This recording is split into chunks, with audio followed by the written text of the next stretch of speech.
ಎಲ್ಲರಿಗೂ ನಮಸ್ಕಾರ. ಮತ್ತೊಂದು ವಿಡಿಯೋಗೆ ಸ್ವಾಗತ. ನಾನು ನಿಮ್ಮ ಡಾರ್ಲಿಂಗ್ ಧನು. ಇವತ್ತು ನೋಡಿದಾಗ ಸೀಕ್ರೆಟ್ ರೂಮ್ ಅಲ್ಲಿ ಕೆಲವು ವಿಷಯಗಳಲ್ಲಿ ರಕ್ಷಿತಗಿಂತ ಧ್ರುವಂತವರ ಬೆಟರ್ ಅಂತ ಅನಿಸ್ತಾ ಇತ್ತು. ಯಾಕಂದ್ರೆ ಯಾವುದೇ ಒಂದು ನಿರ್ಧಾರ ತಗೋಬೇಕಾದ್ರೆ, ಯಾವುದೋ ಒಂದು ವಿಷಯ ಹೇಳ್ಬೇಕಾದ್ರೆ, ಯಾವುದೋ ಒಂದು ಕೆಲವು ವಿಷಯಗಳನ್ನ ಚರ್ಚೆ ಮಾಡಬೇಕಾದ್ರೆ ಆಲ್ಮೋಸ್ಟ್ ಆಲು ರಕ್ಷಿತಗಿಂತ ಧ್ರುವಂತವರ ಬೆಸ್ಟ್ ಅಂತ ಅನಿಸ್ತಾ ಇತ್ತು. ಕೊನೆಯಲ್ಲಿ ಏನಾಗುತ್ತೆ ನೋಡಿ, ಟಾಸ್ಕ್ ಅಂತ ಆಡಿಸ್ಬೇಕು ಅಂತ ತಗೊಂಡಾಗ ರಾಶಿಕ್ ಅವರು ಕಾವ್ಯ ಅವ್ರನ್ನ ಸೇವ್ ಮಾಡಿ ಮಾಡೋವ್ರನ್ನ ನಾಮಿನೇಟ್ ಮಾಡ್ತಾರೆ.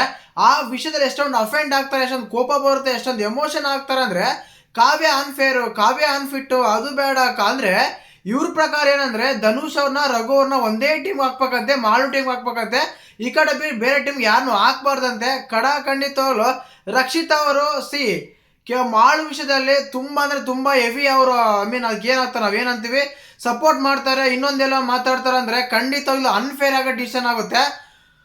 ಬಟ್ ಈ ವಿಷಯ ಮಾತ್ರ ಧ್ರುವಂತ್ ಅವರು ಕರೆಕ್ಟ್ ಆಗಿ ಮಾತಾಡಿದ್ರು 100% ಅಂತಾನೆ ಹೇಳ್ಬೋದು. ಯಾಕೆ ಅಂದ್ರೆ ಈಕ್ವಲ್ ಆಗಿ ಡಿವೈಡ್ ಮಾಡೋಣಮ್ಮ ಅಂದ್ರೆ ಒಪ್ಪಲ್ಲ ಅಂತಾರೆ. ಅದರಲ್ಲಿ ಓಕೆ ಈ ಕಡೆ ಧನು ಹಾಕೋಣ, ಆ ಕಡೆ ರಘು ಹಾಕೋಣ ಅಂದ್ರೆ ಅದು ಬೇಡ ಅಂತಾರೆ. ಇಬ್ಬರನ್ನ ಒಂದೇ ಟೀಮ್ ಹಾಕ್ಬೇಕಂತೆ. ಇದು ಯಾವ ನ್ಯಾಯ, ಇದು ಯಾವ ಲೆಕ್ಕ ಅಂತ. ಧ್ರುವಂತ್ ಅವರು ಕೆಲವು ವಿಷಯಗಳಲ್ಲಿ ಸ್ವಲ್ಪ ಓವರ್ ಮಾಡ್ತಾರೆ ಅಂತ ಬಿಟ್ರೆ ಕೆಲವು ವಿಷಯಗಳಲ್ಲಿ ಇಸ್ ಪ್ಯೂರ್ ಜೆನ್ಯೂನ್ ಅಂತ ಹೇಳ್ಬೋದು. ಖಂಡಿತವಾಗ್ಲು ಅದಂತೂ ಸತ್ಯ. ಅದಾದ್ಮೇಲೆ ತುಂಬಾ ಎಮೋಷನ್ ಆಗ್ತಾರೆ. ಅದೆಲ್ಲ ಬಿಟ್ಬಿಟ್ರೆ ರಕ್ಷಿತ್ ಅವರು ಈ ನಿರ್ಧಾರ ಅಂತ ಬಂದಾಗ ಅಲ್ಲಿ ಮಾಡೋವರೇ ನಾಮಿನೇಟ್ ಆದಾಗ ಸುಮ್ಮನೆ ನಾಮಿನೇಟ್ ಆಗ್ತಾ ಇದ್ದಾರೆ. ತಗೊಂಡಾಗ ಏನು ಮಾತೇ ಆಡಲ್ಲ, ಮಾತೇ ಬಿಚ್ಚಲ್ಲ, ಮಾತೇ ಬರಲ್ಲ. ಅಂತ ಟೈಮಲ್ಲಿ ಇವ್ರು ಬಂದ್ಬಿಟ್ಟು ಇಲ್ಲಿ ಏನ್ ಮಾಡ್ತಾರೆ ಅಂದ್ರೆ ಏನೋ ಒಂದು ಜವಾಬ್ದಾರಿ ಕೊಟ್ಟಿದ್ದಾರೆ, ಏನೋ ಒಂದು ನಾಮಿನೇಟ್ ಮಾಡಬೇಕು, ಸೇವ್ ಮಾಡ್ಬೇಕಾದ್ರೆ ನಿಮ್ಗೆ ಏನೋ ಒಂದು ವಿಷಯ ಕೊಟ್ಟಿದ್ದಾರೆ, ಟಾಸ್ಕ್ ಆಡಕ್ಕೆ ಸೆಲೆಕ್ಟ್ ಮಾಡ್ರಮ್ಮ ಅಂತ ಹೇಳಿದಾಗ ಏನ್ ಮಾಡ್ತಾರೆ, ಟೀಮ್ ಈಕ್ವಲ್ ಆಗಿರ್ಬೇಕು ತಾನೆ, ಒಂದು ಅನ್ಫೇರ್ ಆಗ್ಬರ್ತಾನೆ, ಸರಿ ಸಮಯ ಇರ್ಬೇಕು ತಾನೆ. ಅದೇ ರೀತಿಯಾಗಿ ಧ್ರುವಂತ್ ಅವ್ರು ಹೇಳ್ತಾ ಇದ್ರೆ ನಾನು ಕೇಳೋದೇ ಇಲ್ಲ, ಮಾಡೋದೇ ಇಲ್ಲ, ಬೇಡವೇ ಬೇಡ, ಅದಂಗೆ ನಾವು ಸಪೋರ್ಟ್ ಮಾಡೋಣ, ಸಪೋರ್ಟ್ ನಿಲ್ಲೋಣ. This is not correct. Fair ಆಗಿ ಟೀಮ್ ಕ್ರಿಯೇಟ್ ಮಾಡಿ. ಬಿಗ್ ಬಾಸ್ ಒಂದು ಅವಕಾಶ ಕೊಟ್ಟಾಗ, ಬಿಗ್ ಬಾಸ್ ನಿಮ್ಗೊಂದು ಇದು ಕೊಟ್ಟಾಗ ಅಂತ ತಗೊಂಡಾಗ ನೀವು ಕರೆಕ್ಟ್ ಆಗಿ ಮೇಂಟೈನ್ ಮಾಡ್ಬೇಕು. ಅದನ್ನ ಬಿಟ್ಬಿಟ್ಟು ಪ್ರತಿ ಸಲನ ನಾನು ಮಾಳುಗೆ ಸಪೋರ್ಟ್ ಮಾಡ್ತೀನಿ, ಮಾಳುಗೆ ಇರ್ತೀನಿ ಅಂದ್ರೆ ಕಪ್ಗೆ ಬಿಟ್ರೆ ಮಾಳು ಕೊಟ್ಟು ಹೋಗ್ಬಿಡ್ತೀರ ನೀವು. ಇಲ್ಲ ತಾನೆ. ಕೆಲವು ವಿಷಯಗಳಲ್ಲಿ ಓಕೆ ಕಾವ್ಯ ಅವರು ಮತ್ತೆ ಮಾಡೋರು ತಗೊಂಡಾಗ ಆಲ್ಮೋಸ್ಟ್ ಇಬ್ರು ಈಕ್ವಲ್ ಆಗಿ ತಗೋಣ. ಇವು ಕೆಲವು ವಿಷಯಗಳಲ್ಲಿ ಮಾತಾಡಲ್ಲ, ಕೆಲವು ವಿಷಯಗಳು ಮಾತಾಡ್ತಾರೆ, ಎಂಟರ್ಟೈನ್ಮೆಂಟ್ ಕೊಡ್ತಾರೆ, ಏನೋ ಮಾತಾಡ್ತಾರೆ. ಆಲ್ಮೋಸ್ಟ್ ಅಲ್ಲೂ ಕಾವ್ಯ ಮಾಳು ಇಬ್ರು ಸೇಮ್ ಟು ಸೇಮ್ ಅನ್ಕೋಣ.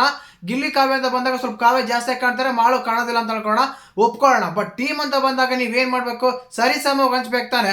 ಅದನ್ನ ಬಿಟ್ಬಿಟ್ಟು ನಾನು ಅದು ಒಪ್ಪೋದಿಲ್ಲ, ನಾನು ಇದು ಒಪ್ಪೋದಿಲ್ಲ, ನೀನು ಬಿಗ್ ಬಾಸ್ ಹಾಗೆ ಹೀಗೆ ಅಂತ ಧ್ರುವಂತ್ ಅವ್ರಿಗೆ ಕ್ವಶನ್ ಮಾಡ್ತಾರೆ, ಧ್ರುವಂತ್ ಅವ್ರಿಗೇನೆ ಪ್ರಶ್ನೆ ಮಾಡ್ತಾರೆ. ಖಂಡಿತವಾಗ್ಲು ಇದಂತ ಎಲ್ಲೋ ಒಂದು ಅನ್ಫೇರ್ ಅಂತ ಅನಿಸಿಲ್ಲ. ಖಂಡಿತವಾಗ್ಲು ನಾನು ಹೇಳೋದಂದ್ರೆ ರಾಶ್ ಡೂಯಿಂಗ್ ವೆಲ್ ಅಂತ ಹೇಳ್ಬೋದು. ಚೆನ್ನಾಗಿ ಇಬ್ಬರು ಕಾಂಪಿಟೇಷನ್ ಕೊಟ್ಟಿದ್ದಾರೆ. ಈಗ ಟಾಸ್ಕ್ ಮಾಡಿ ಬಿಗ್ ಬಾಸ್ ಒಂದು ಅವಕಾಶ ಕೊಟ್ಟಾಗ, ಬಿಗ್ ಬಾಸ್ ನಿಮ್ಗೆ ಏನಾದ್ರು ಒಂದು ಹೇಳಿದಾಗ ಅದು ನೀವು ಕರೆಕ್ಟಾಗಿ ಮೇಂಟೈನ್ ಮಾಡ್ಕೊಂಡು ತುಂಬ ಚೆನ್ನಾಗಿರುತ್ತೆ. ಬಟ್ ಇದರಲ್ಲಿ ವಾದ ಮಾಡ್ತೀನಿ, ಇದು ಪ್ರತಿವಾದ ಮಾಡ್ತೀನಿ ಅಂತ ತಗೊಂಡಾಗ 100% ರಕ್ಷಿತಾ ಮಾತು ತಪ್ಪು ಅಂತ ಅನ್ಸುತ್ತೆ. ಇವು ಒಪ್ಪಲ್ಲ. ಮತ್ತೆ ನೀವೇನು ಮಾಡ್ತೀರಾ, ಈ ಮಾತಿಗೆ ನೀವೇನು ಹೇಳ್ತಂತ ಕಮೆಂಟ್ ಮಾಡಿ. ಏನಕ್ಕಂದ್ರೆ ಅಲ್ಲಿ ಧ್ರುವಂತ್ ಹೇಳೋದು ಸರಿ ಇದೆ. ಏನಕ್ಕಂದ್ರೆ ಸರಿ ಟೀಮ್ ಕೊಡೋಣ, ಸರಿ ಸಮವಾಗಿ ಹಂಚೋಣ. ಈ ಕಡೆ ಧನುನ್ ಹಾಕ್ತಿರೋದು ಕೇಳಲ್ಲ, ರಘುನ್ ಹಾಕ್ತಿರೋದು ಕೇಳಲ್ಲ, ಒಂದೇ ಟೀಮ್ಗೆ ಇಬ್ಬರು ಹಾಕಂತಾರೆ, ಮಾಳುಗೆ ಇಬ್ಬರು ಹಾಕ್ಬೇಕಂತೆ. ಇದು ಯಾವ ಲೆಕ್ಕ, ಇದು ಯಾವ ನ್ಯಾಯ ಅಂತ. ಇದನ್ನೇ ಅನ್ನೋದು ಓವರ್ ಥಿಂಕಿಂಗು, ಓವರ್ ಕಾನ್ಫಿಡೆನ್ಸು ಅನ್ನೋದು ಇದನ್ನೇ ಹೇಳೋದು. ಖಂಡಿತವಾಗ್ಲೂ ರಕ್ಷಿತಾ ಎಲ್ಲೋ ಒಂದು ಕಡೆ ತಪ್ಪು ಮಾಡ್ತಾ ಇದ್ದಾರೆ, ನಿರ್ಧಾರ ತಗೊಳ್ಳೋಲ್ಲ ಅಂತೆಲ್ಲ ಹೇಳ್ತಾ ಇದ್ದಾರೆ. ಈಗ ಧ್ರುವಂತ್ ಅವರು ಒಂದು ಕನ್ಕ್ಲೂಷನ್ಗೆ ಬಂದು ಕರೆಕ್ಟಾಗಿ ಮೇಂಟೈನ್ ಮಾಡ್ತಾರೆ ಅಂತ ಹೇಳ್ಬೋದು. ಮತ್ತೆ ರಕ್ಷಿತಾ ಧ್ರುವಂತ್ ಅವ್ರ ಬಗ್ಗೆ ನಿಮ್ಮ ಅಭಿಪ್ರಾಯ ಏನಂತ ಕಮೆಂಟ್ ಮಾಡಿ. ನನಗೆ ಅನ್ಸಿದ್ದೇನೆಂದ್ರೆ ಕೆಲವು ವಿಷಯಗಳಲ್ಲಿ ಧ್ರುವಂತ್ ಅವರು ಸರಿಯಾದ ನಿರ್ಧಾರ ತಗೊಂತಾರೆ, ಸರಿಯಾಗಿ ಮಾತಾಡ್ತಾರೆ ಅಂತ ಹೇಳ್ಬೋದು. ಯಾಕೆ ಅಂದರೆ ಆ ಟೈಮಲ್ಲಿ ಅಲ್ಲಿರೋರಲ್ಲಿ ನೀವು ಯಾರು ತೊಗೊತೀರಾ ಅಂತ ಚಾಯ್ಸ್ ಮಾಡಿದಾಗ ನನ್ನನ್ನೇ ನಾನು ತೊಗೊತೀನಿ. ಅಯ್ಯೋ ಕರ್ಮ ಅಂತ ಅನಿಸ್ತಾ ಇತ್ತು.